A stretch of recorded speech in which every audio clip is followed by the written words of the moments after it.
Hey, what's up? We're in the following. Oh goodness, this phone ain't bora bori. We're in the next part now. My iPhone is completely dead. I batlo charge. I say somebody take it. Inke le batla donation na iPhone. Sayang. Anyway, whatever. Mara iPhone. Goodness, iPhone hai na di antiques tsa Android e kenyang. You know, like lighting a thing is just consistent from beginning to end, but you know, let's stop complaining. The Lord said do everything without grumbling, so I guess we need to obey, right? So that was the situation. Anyway, yeah, no. Guys, those of you who have been looking at my underarm hairs the whole time,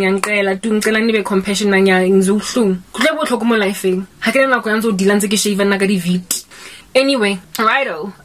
So this cousin, usenze family fella, ne, and made out of me, rendered me useless, and Portia Mohau helped me figure out Grandshab or Mudimu Namponta because now I've never practiced dark arts, so I understand.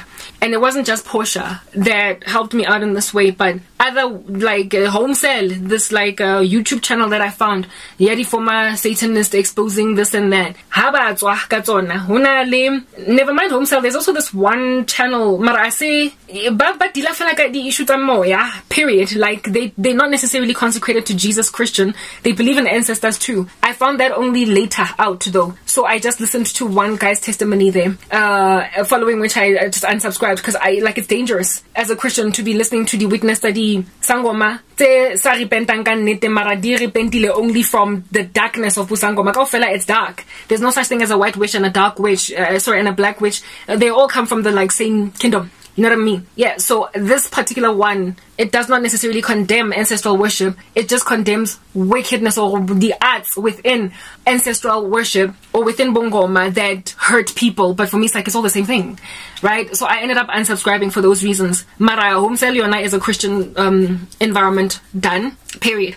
And I just listen, right? So this one Oki, Bamu Bankri like Ranshapi was even on Daily Sun. And I go Daily Sun, you know how they cover these like taboo stories go Daily Sun. They're like all sensational. And when he was explaining his recruitment into the occult and the things he's doing, all I could see was not only my cousin, but many of the other men that have put me in pain and in chains. Their witchcraft, how God revealed it to me. When this guy was explaining the herbs, the paraphernalia, like a 1 hour 25. It was actually 2 parts. The second part was 1 hour 25 minutes long. He was literally running the camera crew through the the paraphernalia, just like basically satanic paraphernalia, and explaining what every last thing does. And when he was going through his like stash again, I was crying because I saw these things in dreams. I saw get a little paraphernalia and somebody like the guys. Just recently, I had a dream of a diamond, a very shining, sparkling, beautiful, hard knock diamond. Like some little spot, ne? And it was beaming, shining, glowing. And in some sangoma was sitting in front of this diamond inside this poti thingy, and she was just looking at it. Inside is shine. The next day, I had the same dream. Mara, that diamond was not was not only shining, but it was huge, and it kept on growing. And this sangoma was like, she literally like got shocked, moved back on some, what in the world is going on here? God was showing me, a Christian, me, how it is that these naive people have gone on to put an indestructible stone that can only be cut by another diamond.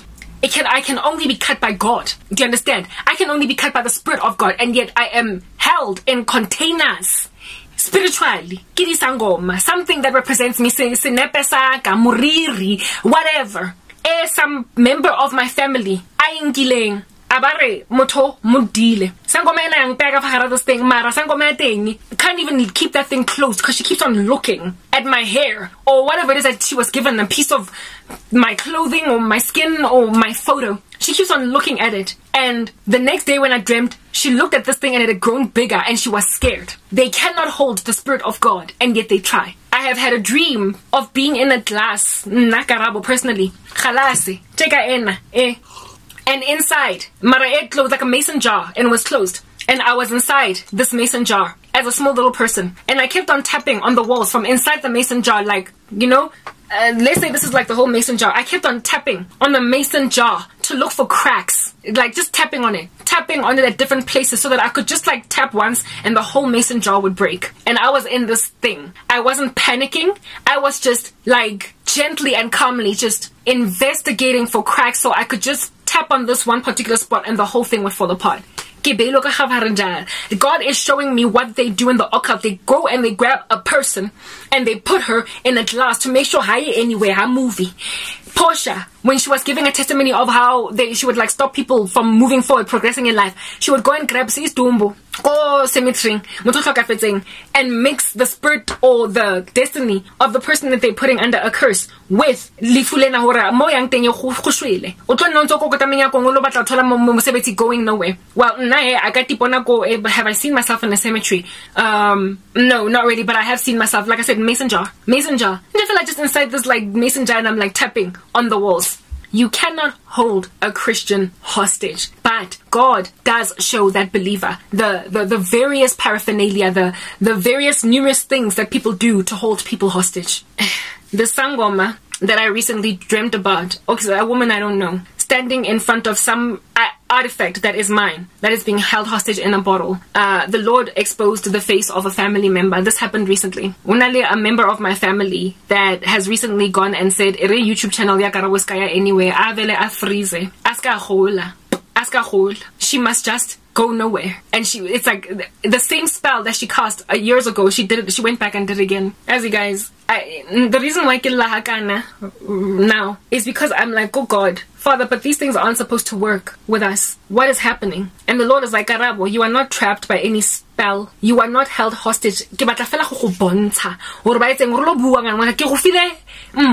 I gave you a gift to explain. I gave you a gift of allegory and analogies. I gave you a power. Because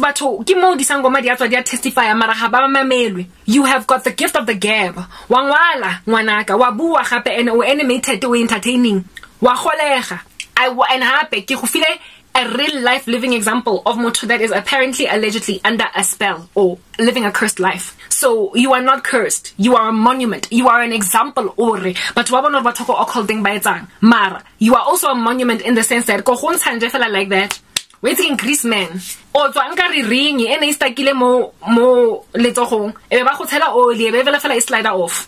The way batlo bang shocked kateng when you get released, because they will have literally put so many things on you. But ba go bofile ba go kenza ka fa gare di galase ba go kenza mara di koti ba beile dintho ba go bathong. Years ago I dreamt of a cousin or a relative of mine that I was inside a fridge